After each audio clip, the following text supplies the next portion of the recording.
ăn một chút rồi xong rồi đi chơi thôi là xong. Bây giờ thì mình đã ăn con cứ chốt sổ đặt tiền bình thường cho con vay 50 đấy đấy. em chẳng ăn được cái nào. Bên bên kêu tao để cái táo chả kêu đấy. Cay quá.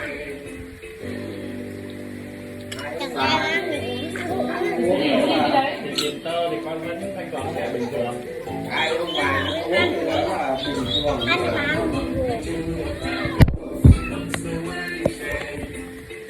Ăn bình thường thôi. 4 tháng nữa thì đến năm đấy. Bố con cũng bán được dê là đồng nhà để bù giả nó dùng con lái. Rồi bố mẹ vay thì lấy con chỉ 50 vậy thôi. Vay cũng Cay là bình thường không?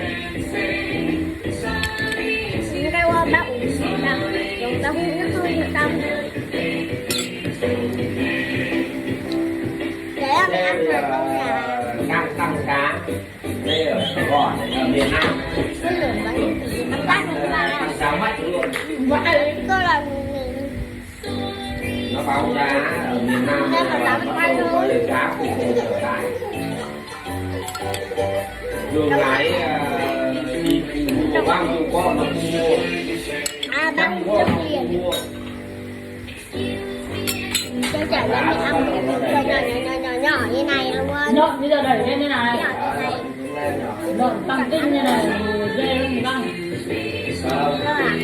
Đây nó là thịt. Đây là mình ăn phải. Nó không theo thịt lợn đâu.